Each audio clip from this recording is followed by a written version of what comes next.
A series of accidents between vehicles and student pedestrians has put a familiar back to school hazard in stark relief. Here to discuss it, I'm joined by District 3 Duval County School Board member Cindy Pearson. Good morning, Cindy. Good morning. We're also joined by Heather Albritton. She's the district's Director of Health and Physical Education. Good morning, Heather. Good morning. Cindy, this is an issue that you have followed closely. We've talked about this on this Mhm. program before. If you can, just bring us up to speed on what has happened in the Duval district since the start of the school year. As in 8 days ago. 8 days ago. 8 days ago, we've had Thursday, there was a student who was exiting a bus at a bus stop, walking home, was hit by a truck, and that's the fatality. Middle school student. On Friday, there was a student who was exiting a parent's car at a bus stop and exited into the street, was hit, not a serious injury. And then on Monday, a high school student who was in the crosswalk doing the right thing, hit the signal. A car did not stop and hit the student. And that was a hit and run. That driver kept going. So thankfully, not a serious injury to the student, as far as I know. But I'm I'm angry and I'm also discouraged at this point. So we should say, the middle school student we know is a Springfield middle school student. His family has started a GoFundMe. His name is Josiah, and he's a darling little boy. It is a tragedy, his death. But, to your point, all of these incidents were different circumstances, each representing a different kind of hazard, but all with the same scenario in terms of a student pedestrian and a vehicle. Yes. And so, what do we know about how this year compares to last year in terms of a problem that's become really all too familiar to parents and to teachers?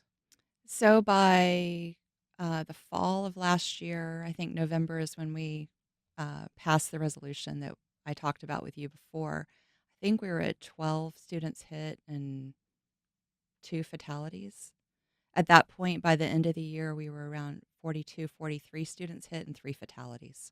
So, remind us of the initiative that began in part because of the death of a First Coast, or excuse me, an Atlantic. Um, Last year was Fletcher, a young man at Fletcher coming home from a football game, and then a young woman from Atlantic Coast High School. Atlantic Coast was the third. The Okay. second was Ed White, Okay. a student crossing to catch the bus. That's right. So those were the three last year. And so the resolution called for the superintendent to develop an education program for students, for student pedestrian safety, for driver safety. It also called for him to put together, to work with our partners in the community for a community awareness campaign, and also called for him to initiate with our legislators for any legislation that would create safer conditions. And so, where do we stand with that in terms of the directive given to Dr. Bernier? I know that he sent home a letter to parents on Friday after Mhm. the second of these three accidents, expressing his condolences and calling for greater vigilance and awareness. But where does he stand in terms of fulfilling um, the directive from the school board? I think the district has done a fantastic job on their part, mobilizing, being creative, and putting together a program. So by January, the district had put together a program called Be Safe, Be Seen, and that's what Dr. Albritton has been working on, and set up the first traffic garden at Atlantic Coast High School, which was a training ground for health and PE teachers, and then rolled the program out in their pre-planning for the second semester in January. And then PTAs and Friends of organizations have really taken this program and have created their own traffic gardens at elementary schools so their students could have hands-on practice Hmm. with safe pedestrian practices. In addition, there's been a task force set up, and I know that all board members are engaged with the traffic and safety issues in their districts and have been working with their counterparts on city council to address local issues in a very local neighborhood way. Dr. Albritton, I want to hear more about the program and kind of its various elements, how you're implementing it. But I just wanna start with, I mean, this is coming to you as a fairly heavy obligation, right? This is something that is affecting lives, families forever in terms of, especially these fatal accidents. So how do you kind of carry that responsibility? Well, I have twin 8-year-olds, so it's something that is equally important to me as a parent. So not just as a school board employee, right? As a mom and as a member of this community, this is, I wouldn't say, I mean, it is heavy when you think of why we're here, but it's important in the grand scheme of everything that we do, right? Student safety is. So, um, pedestrian and bicycle safety is organically a part of physical education, so it's something that we are expected to do. It's in our standards and benchmarks. Mm. Um, so it fits, and I welcome the opportunity to help make sure our community is safer.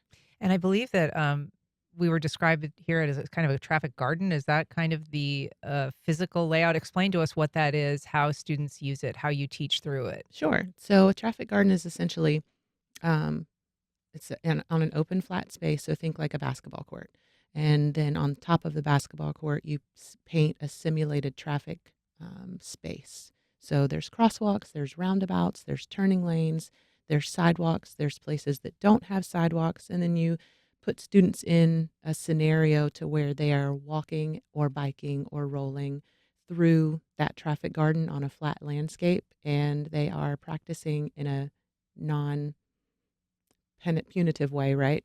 How do we navigate through, like, where would I cross here? What would I do? Oh, there's a crosswalk, 10 feet up there. I shouldn't run across the street here. Let me walk to the crosswalk. Is this a certain age group that you're teaching this to? So we have them, as board member Pearson mentioned, our very first one was at Atlantic Coast. And so we wherever the space is, that's where we want to put them, whether it's at a school or in a community, but it's for all ages. So obviously the scenarios that we would put elementary kids through would be different than what we would put our high school kids through. It just gives them a hands-on way to practice those skills in a safe space. Do you find in your experience, I mean, I think we would instinctively believe that older students are probably better prepared for the challenges of navigating traffic, but it seems that there are Mhm. also a lot more distractions that they encounter. And that may be whether they're, wearing their headphones and listening to music or staring at their phone. They might be crossing streets in a totally different headspace than an elementary school student. Absolutely. So when we think about the students that we've seen injured, and unfortunately the students that we've lost, they're secondary students. And so when we were tasked with taking a look at our curriculum as a whole in our program, we noticed that the elementary students are where we initially start, right? That's where we want to talk to them about looking both ways, stopping, crossing on side or crosswalks, using the sidewalks. But as they get older, it's almost a societal expectation that everyone knows what they should do. However, now we have phones, we have earbuds, we're walking in groups with friends, and Jacksonville is not necessarily the safest place for pedestrians, and we can get to that in a little bit. But making sure that they understand those simple things that you learned in primary are equally as important now and even more so with all the distractions. So we expanded the curriculum to include all of those things in our secondary schools. So yes, we know you know how to cross the street, but do you know how important it is for you to hear and to be able to see and look around your surroundings and take those earbuds out to where you're not looking at your phone? Hmm. So We've got a call from Susan in Mandarin. Good morning, Susan. Go ahead. Good morning. That sounds like a great program because everybody needs to understand to stay on the sidewalk. In my neighborhood, people block the sidewalk with their cars, and I think that diminishes the message of stay on the sidewalk. I'd also like to say that there's a lot of traffic during rush hour, and I think it's very important that all of us taxpayers support more crosswalks and more crossing guards. And how do parents and other concerned people advocate for that? Thank you. Thanks, Susan. If you want a crossing guard in your school, at your school, in your neighborhood, or a crosswalk, how do you proceed? What do you do? Crossing guards are managed through JSO. And so I would say definitely reach out to your school board member to let them know about the problem if they don't already know it, and also reach out to your city council member and ask for them together to advocate for the crossing guard. Do you urge them to call JSO as well directly? Uh, well, I don't want to be accused of flooding JSO with calls, but they are the decision maker Yeah. in that. Okay. We're talking about 3 recent accidents in 3 days involving students in Duval County, including 1 fatality. If you have a child in school or concerns about cars interacting with pedestrians, we want to hear from you. Give us a call at 904-549-2937. You can email First Coast Connect at wjct.org, or you can reach out on social media. We've got a call from Stephanie in Murray Hill. Good morning, Stephanie. Go ahead. Good morning. Thank you for having me. I'm a parent. Sorry. I live in Murray Hill. I have a 5-year-old who started kindergarten. There is no sidewalk on one of the streets that we walk her to school every morning. We're lucky that she lives just a couple blocks away. But I feel like the conversation should really be focused on enforcement of traffic laws. Born and raised in Jacksonville, I'm 42 years old. The police used to pull people over for speeding, for running sidewalks, or for running stop signs. This is an enforcement issue, and I understand that there are cell phones and earbuds, but that's not really the issue. The issue is people drive too fast. We're not enforcing traffic laws, and these vehicles are huge. You mentioned the child who was killed on his way home from a football game. That was a friend of mine's son. That truck was too big for the road, but these are the problems we have. So JSO needs to do a better job enforcing the traffic laws to keep our children safe. It should not be, I taught my daughter how to look both ways. I think every parent does. I think the onus should be more on police. Thank you for your call. I appreciate it, Stephanie. That's something that you've talked about before, Mhm. Cindy, and I know that you have been a very proactive parent when it comes to trying to walk your own kids through their paces and make sure that they understand the challenges. There are different ways to cross the street, and certainly I think most parents do try to teach their kid, look left, look right, but you really urge a whole other set of disciplines. Well, I lived in Washington, D.C. for 11 years, and having grown up in Jacksonville and then moved to Capitol Hill in D.C., I learned to be a city person, and I could go days without moving a car. And so I walked a lot, and our children were all born there. And from the time they were very little, we were teaching them to don't trust the other person to do the right thing. You have to look out for yourself. Obviously, the left, right, left, and following the signals, but it's really more of a defensive posture of you can't trust the other person to do the right thing. And then also, I have a situation in my district, and I think the caller is exactly right. It is a shared community responsibility.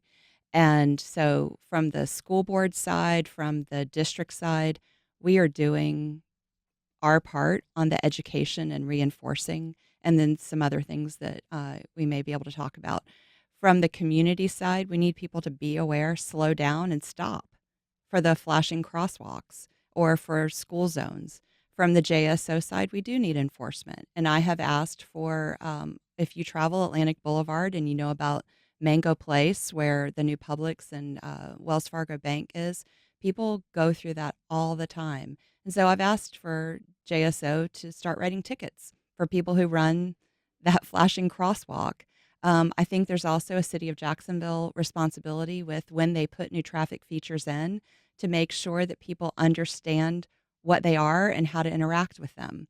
But I think there's been a lack of a public information campaign over the flashing crosswalks and some of the other traffic features that we have that are new to people in Jacksonville. Those are the ones that are activated by a pedestrian and then they cross and they Yes. flash. And so I stood out at Atlantic because there are a lot of problems at Landon Middle School, and this has been a 3-4 year thing with me, and watch students press the button and then have to wait for a car to go through the crosswalk, and then they had to run to make it the rest of the way.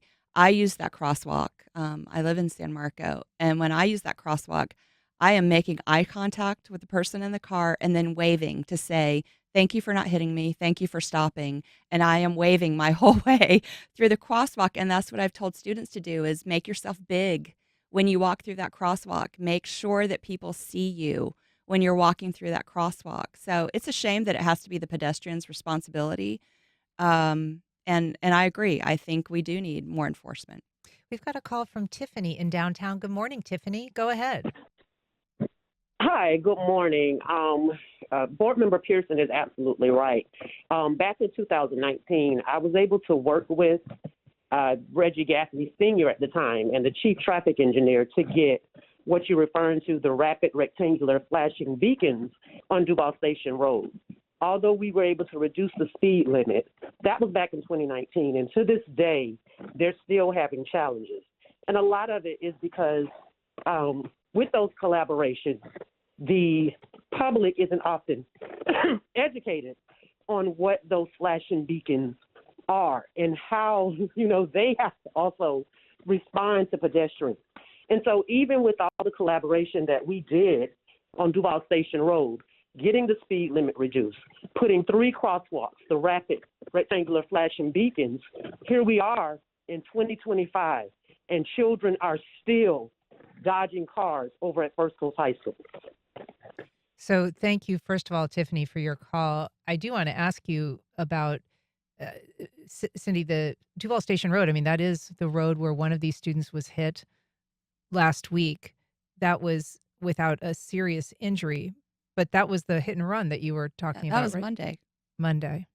2 days ago.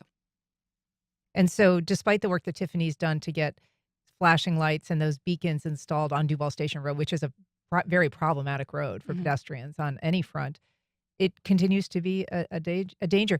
I wanted to ask you about that too, Dr. Albritton, because in terms of those flashing beacons, it does seem like a lot of motorists treat them almost like a yellow light. Like they go off and you just kind of have that last chance to speed through as opposed to observing them as if they're a red light. And perhaps there is an education element missing. Right. So one of the things that that moved forward from the resolution with the city is a youth traffic safety steering committee. So with North Florida TPO, the city of Jacksonville, DCPS, and other local partners like JSO, our chief of police, and Baptist Health, many people who are invested in this work. Right. We have a steering committee. We met yesterday. One of the topics was the RGBs, and What are I those? I had the rectangular beacons that blink, and I was like, "What is that? What does that acronym mean?" So even as a person Oh, involved in this work, I was like, "What is that?" But it is those spaces, and we recognize as a task force that it's not just education on our side with our students. There's a huge community effort that needs to be put forth because we've talked about this joint responsibility, but not just education for our students, but also education for our drivers. And everyone that's called in is absolutely correct. It's not just a student problem, a district problem. It is a citywide issue that we need to address head on. And a lot of that is the awareness and understanding of what our responsibility is behind the wheel. In JSO, also, we've talked about um, doing those pop-up traffic waves to where they are enforcing or ticketing, and not just drivers not doing what they're supposed to, but also walkers. Mhm. It's all of us together, and so that's what the task force is working on, is ways that we can collaboratively try to make this a non-issue. and what do we hear when we say, we're communicating that with the Jacksonville Sheriff's Office in terms of requesting additional enforcement? Is What do you generally hear back? Is it, yes, we agree, we need more enforcement, or we don't have the funds to do additional enforcement, or tell the mayor's office to budget more money and we'll prioritize enforcement? What's the general response to that? The mayor's office is at the table as well. Hmm. So in that task force committee, there are all of the minds of the individuals that are working on this problem, working on this issue, trying to figure out how we can best fix it and make the most impact. So there's no pushback. Everyone agrees, like, yes, this is something we need to do. It's finding the actionable steps that make sense and that are immediately actionable, if you will. Yeah. I mean, so does that require additional funding? Yes, it does. Yeah. It additional funding. So if we were to upgrade our flashers, board member Carney brought up I think they're called Hawk sensors. They have them in Neptune Beach. She was describing them yesterday. If that would be an upgrade, so that would be an expense. The mom from Murray Hill who called in about the break in the sidewalk. What I've heard, it's $1 million per mile of sidewalk. Wow. Per mile, it's $1 million. That would be a significant expense. If we were to just as a city, connect sidewalks that are currently unconnected that are near schools. I think that would be a great place to start. I don't know how many millions of dollars that would be and where that money would come from, but it sounds like that would be a good use of public funds. And then on the state level, transportation, the state does not fund any district adequately for transportation. And so in Duval, our funding is about 37.5% of what we spend on transportation. Say that again so I understand it. Of what we spend on transportation, 37.5 of that comes from our state funding. Okay, so the rest of it That is is local. earmarked for transportation. The rest we make up from somewhere else So in the budget. the great majority. The great majority, and that's true for all 67 districts. Some may be closer to 50% funded. Jacksonville/Duval County is a large county, and we run a lot of bus routes. The state standard, they tell us if somebody is within 2 miles of a school, they don't need a school bus. So they base the budget on students who are outside of that 2-mile radius. In Duval County, we have kept elementary at 1.5 miles. So we're picking up that extra half mile on our own. Even if we were to go to the 2-mile, we still would not be funded. And so that's something that Florida School Boards Association and the Duval County School Board consistently asks for in our legislative platform is more money for transportation, and that will be, again, part of the conversation that we have. I mean, so it sounds like the funding that you would advocate is less about perhaps funding for JSO and enforcement and more about resources, for instance, to get kids within No, the we need school it all. bus. You need it all. We need it all. What do we know about the students who've been involved in accidents? Do we know if they were walkers, for instance? Were they kids that were not eligible for a school bus? Last year, one was riding home from a football game. One of the fatalities. Yes, and the Fletcher student. The Ed White student was on her way to a bus stop, Walking. I think running across the road. Okay. And then the Atlantic Coast student was crossing a road to a bus stop. Okay. And then the student this year had gotten off at a bus stop and was crossing. We've got a call from Waldenar in Fernandina Beach. Good morning, Waldenar. Go ahead. Yes. In Japan, when kids cross the roads, they have little red flags that they hold up as they're crossing, and then they put the flag in on the other side. Is there any way that we can come up with some type of idea that's cheap that can save a life somehow like that? I mean, they've been doing it for, a long time, at least 15 years. So just wanted to throw that out there, other countries on how they make it across the street. Sure, it's a good suggestion. I mean, they're doing that in cities around Florida as well. I know that they've got those little flag crosses down in St. Augustine Beach, in, Flagler Beach. They've got them for people crossing the street. Just I grab saw it them. in Colorado this summer. I hadn't thought about it until he said it, but I saw that in a residential neighborhood this summer in Colorado. And so that's great if the motorists are paying attention. Right. But that's not always the case.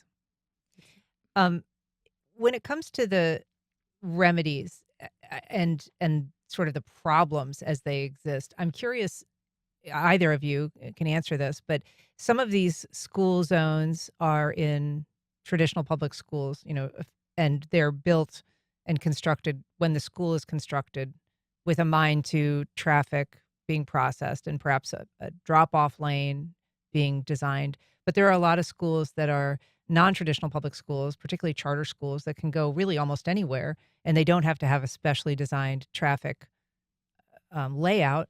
And very often they create a lot of frustration in neighborhoods where they're put up and motorists are suddenly encountering long lines and delays, and sometimes perhaps are, then committing traffic infractions out of frustration.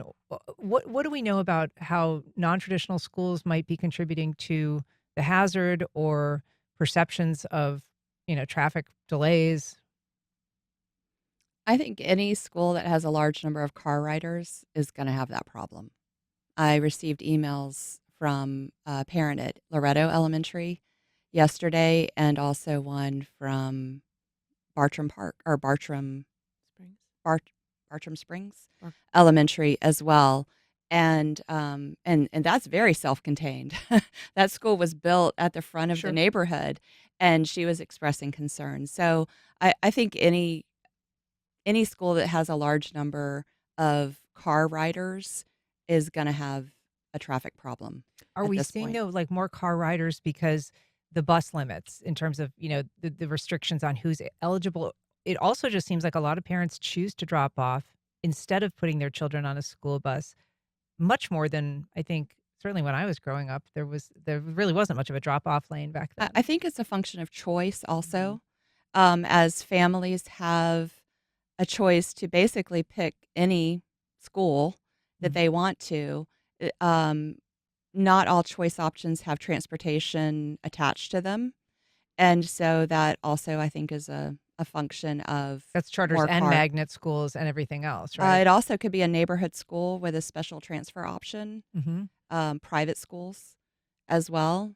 So but some roads are Old St. Augustine, I think, is infamous Yeah. as a road that has a lot of schools on it and a lot of traffic. But back to your point on traditional schools, charter schools, all of that, one of the things we did discuss in the task force committee yesterday was working with the city to put in regulations like a regulation manual. So it doesn't matter who is building, whether it's a school, a restaurant, there are certain regs that that organization would have to follow with regard to traffic patterns, safety, transportation, things like sidewalks, crosswalks. So getting with the city and having that like written in black and white in the regulations that no matter who it is, this is what you have to follow, and this is what helps make the intersections and the travel to and from your business, your school, safer for everyone. And so that's an easy thing that we're trying to work on, going ahead and getting in paper and in writing. Well, easy, I mean, to Correct. perhaps get the schools to the city to do it, but I mean, you could probably speak to this, Cindy, but when it comes to state carve-outs for Mhm. non-traditional schools, there really is almost no length that the state has not gone to kind of create pockets of exceptions for a variety of things for charter schools or non-traditional schools or even any school that's receiving voucher money. I think that would be difficult to enforce without help from the legislature. But I will say that I think schools are trying. I think they're aware of their issues and they're trying and they're listening to community members. DCPS, when we build new schools, we intentionally put long queuing lines. And so if you look at Southside Estates Elementary, the car line goes way onto campus and back. And I will say, Cornerstone Classical, which is also in my district, is a school that's grown quite a bit, and they have re-engineered their queuing on campus and traffic multiple times, trying to make it more efficient, and even put out a video for parents before school started to help people understand how to queue on campus and use that. And so I don't want to throw anybody under the bus, so to speak, on this. I really do think that people who run schools, regardless of whether they're charter or traditional public or private, um, are committed to safety and don't want to be a nuisance in the neighborhood. But it's just not an easy problem to solve. Yeah, I would ask you just your thoughts. I know that you are working with students to take this "Be Safe, Be Seen" pledge, but what is your ask of the community and motorists at large? I think it's just the word for us right now is shared responsibility, right? And everyone taking ownership of their behaviors. For our students, we want them to be vigilant, to be aware, and be a good leader. And for our parents, that can start with something as easy as a conversation and just keeping everyone at the heart of what we do. You know, it's not just your safety; it's everyone around you. So, for our kids and our families, really just taking joint ownership of what we're doing on the street and everywhere we go. All right. Well, Cindy Pearson, Heather Albritton, thank you so much for being here. Really appreciate it. Appreciate all the work you're doing on student safety. Thanks for your help. Thank you.